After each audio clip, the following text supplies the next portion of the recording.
Pak Iwan. Kita berikan tepuk tangan untuk Bapak Iwan Utama, EVP Perencanaan Strategis Pembangkitan PT PLN.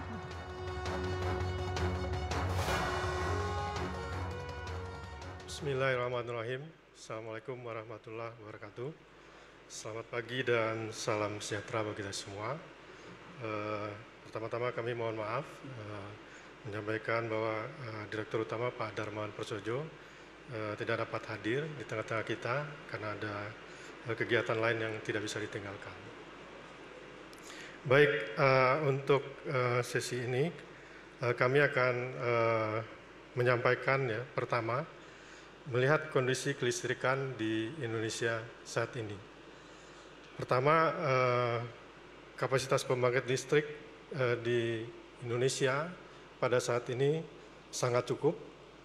Jadi program pembangunan infrastruktur kelistrikan dari tahun 2015 sampai 2023 berhasil memperbaiki postur keseimbangan antara pasokan dan demand. Juga berhasil meningkatkan tingkat keandalan di seluruh pelosok tanah air kita ini. Hari ini kondisi pasokan listrik Indonesia sudah sangat cukup. Untuk kondisi sistem kelistrikan di sistem besar, PLN seluruh Indonesia saat ini dalam kondisi yang aman. Bahkan kalau kita lihat satu persatu antara beban puncak dan daya mampu neto di seluruh provinsi Indonesia, saat ini memiliki cadangan atau reserve margin yang cukup, yaitu rata-rata di sekitar 30%. Sementara dulu kalau kita lihat ke belakang di tahun 2015, hampir seluruh wilayah Indonesia memiliki cadangan yang cukup mepet, kecuali di Jawa. Jadi pada saat ini kondisi itu telah berubah dengan adanya pembangunan-pembangunan yang kami laksanakan. Kemudian kalau kita lihat dari sisi ketersediaan pasokan energi primer, ketersediaan energi primer seluruh pembangkit Indonesia pada saat ini cukup. Ya. Keandalan pasokan baik itu batu bara, gas, dan BBM. Nah ini salah satu yang merupakan hasil transformasi yang kami lakukan di bidang tata kelola energi primer. Jadi kami lakukan penataan ulang kontrak menjadi jangka panjang dan ini menjadi yang sangat kokoh sehingga dari pergerakan energi primer pun dapat kami monitor. Saat ini sehingga setiap pemenuhan batu bara, gas, dan BBM mencapai titik aman. Contohnya kalau kita lihat dari sisi batu bara, itu untuk cadangannya di atas 20 hari. Kemudian dari sisi kondisi infrastruktur kelistrikan, saat ini juga sangat andal. Jadi pasca blackout 2019 itu merupakan lesson learned bagi PLN, sehingga kami meningkatkan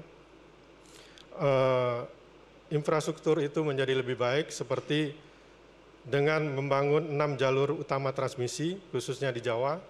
Kemudian ada penyelesaian proyek seperti di Sutet 500 KV, Indramayu, Cibatu Baru.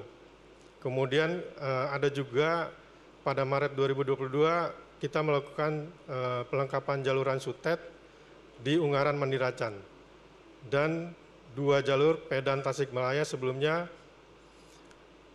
Kemudian juga di Jawa, kalau kita lihat ada pembangkit-pembangkit yang cukup besar yang masuk di sistem sampai saat ini. Contohnya ada PLTU Jawa 7 ya, 2 kali 1000 di situ. Nah ini akan memperkuat sistem di Jawa. Selain itu, kami melakukan pengawasan aset kelistrikan secara end-to-end. Sehingga setiap infrastruktur dipastikan dalam kondisi yang sangat prima.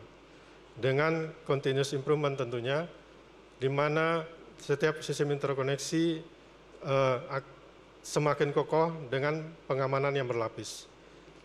Nah, yang keempat ini memang merupakan bagaimana kita membangun sistem operasi yang andal dan kokoh. Jadi kami juga menerapkan keandalan operasi dengan tentunya mengaktifkan cadangan-cadangan kelistrikan. Bahkan 3 tahun ini kami sudah menerapkan terobosan yang namanya anti blackout. Jadi di setiap sistem kelistrikan ada semacam indikasi-indikasi yang dapat kita ketahui secara cepat sehingga dapat kita antisipasi kekurangan-kekurangan listrik sehingga tidak terjadinya pemadaman yang meluas. Mungkin itu yang dapat kami sampaikan untuk kali ini. Terima kasih. Wabillahi taufiq wal hidayah. Wassalamualaikum warahmatullahi wabarakatuh.